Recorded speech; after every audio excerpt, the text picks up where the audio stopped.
evasive maneuvers.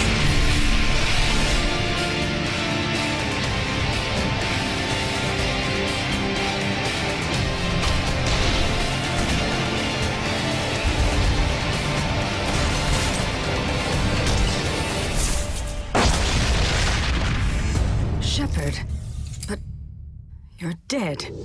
Hi, I'm Mike. I'm Kat. And I'm Jay. No. And we're reviewing the Xbox 360 exclusive Mass Effect 2. Exclusive, wait a second. You can get it on the PC. The beginning of the game, it's 2181. And you're Shepard on board of the Normandy, and the Joker's flying the ship at Seth Green. And all of a sudden, another ship shows up and blows the shit out of the Normandy. And you basically die. You get caught in space and your mask starts leaking and you're trying to get some oxygen in there. It's like a Star Trek thing. It's crazy. I friggin' loved it. It's like Star Trek meets Dead Space. It was amazing. The game jumps forward to 2183, and now you've been rebuilt by Cerberus. Bum bum bum. BAM! So you wake up, and when you wake up, Miranda, who's freaking hot. I'm not lesbian or anything, but she's hot. Look, Cat got a girl boner. It's like a peacock mating call. Oh my. So Miranda wakes you up, and the station that you're on is under attack. All of the mechs have basically been rewired and are now attacking all the humans on the ship. So you're trying to basically get off the ship, get away from them with the people that you meet, like Jacob and Miranda. And it's basically just a training, so you get to understand how to control your party members. The story itself has so many different layers of detail that we could never explain this all. And there's so many variations. Yeah, there's just so many different ways you can go. Where are you going? So many different ways. So Jason's quit the show. This game reminds me of the old LucasArts adventure game where you can actually kind of choose your own adventure. You go up and talk to people. So if people who don't like talking and story, then I'd stay away from this game actually. There's another thing we should tell you about this game. You can fuck.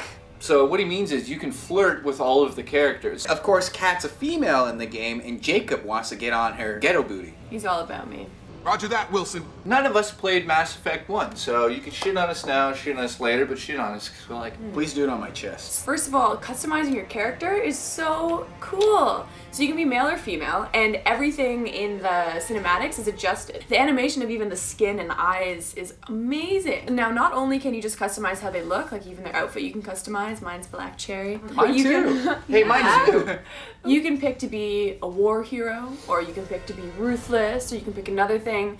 Fuck off, Jay. And all this affects how the other characters interact with you. Yeah, like some characters will want to interview you because you're a famous war hero, and then if you choose another background, they'll hate you. So one important thing that's not mentioned yet, you can actually import your save from Mass Effect 1. So if you were a dickhead in Mass Effect 1, so people will still remember that you were an asshole. You can also pick your specification class. Soldier, you could be adept, infiltrator, an engineer, a sentinel, a whole bunch of things. And with each of them, you basically have a power that makes you better. Myself, I picked infiltrator. I have a cloaking device that I can use so I can get all invisible and then like get up in someone's face and kill them that way. I'm a soldier and I get the ability when I hit Y, I slow down everything so I can move really fast. I can snipe their heads right off. And if you're a Vanguard, there's a really cool ability you can do. You can actually shoot yourself through any material, walls, pillars, and just kind of attack someone. Like Superman, just go through everything and just hit them. I use that while having sex. Right into her. That's why they're all dead.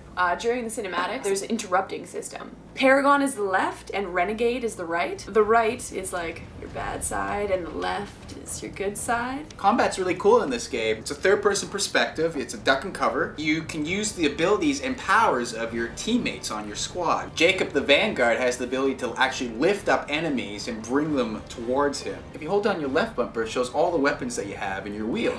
And you can select what you want. And there's upgrades to these weapons. So later on in the game, you gain experience points, and you can use that on certain team members. Yeah, you can get experience points doing almost anything. You hack a system, maybe you just go up and click something, randomly you just pick up things. The important thing about this game is to build the right team for you. And the way you develop your squad is you actually go from planet to planet doing little missions searching for them. You're recruiting them, really. So after a couple missions in the game, you finally get the Normandy 2, and then Seth Green shows up as the Joker, and then he's the pilot of the ship as usual. You get to go on 4 different levels of your ship. You really feel like that ship is alive, really. There's people all over the place. There's people eating, talking about the collectors. Everyone has like their own offices, and you can visit them and you can chat with them. So you have your own quarters.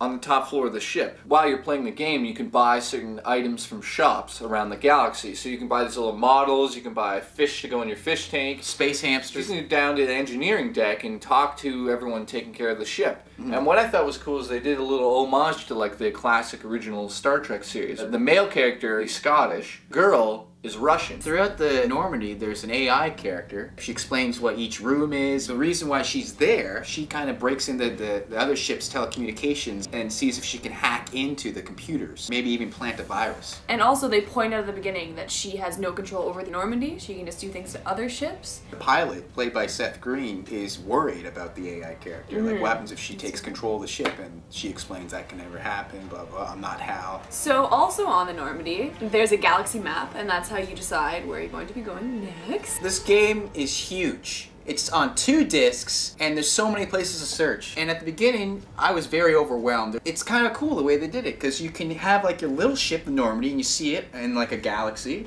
and you fly from planet to planet. And the planets or galaxies that you're supposed to go to, it goes, help this person, do this mission, recruit this person. So you kind of know where you're going to go. But there's planets where there's nothing. They're unexplored planets. You go in orbit, and what you do is you actually scan them. Now, this can be a tedious process for some. I found it actually really enjoyable. The purpose of this is to find minerals and rare elements for your upgrades. Like Element 0, which helps you level up your bionic abilities. Scan the planet, you have a little target on the planet, and when you've reached like a rich area, a waveform and your controller rumbles. And then you send a probe, and the probe gathers the minerals. One problem I did have was the duck and cover system was kind of a little bit clunky sometimes. Go down, go down! Yeah. And like, I just wasn't quite close enough or something. It was bloody irritating. One other complaint I have of the game is there's not enough aliens to have sex with. Oh, you didn't go to Dagobah?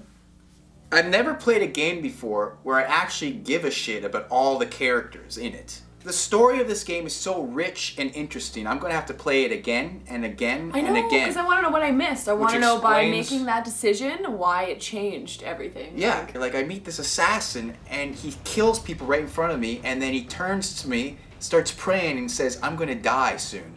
And I want to know everything about that character. So I want to know the background. How am I going to save him? Can I help him? Because those options do come up. Yeah, you can investigate further into someone and whatnot. It's so cool. So That's what I love about Mass Effect 2. It's so refreshing to play a game where the story comes first. To back up that story is excellent graphics, excellent gameplay.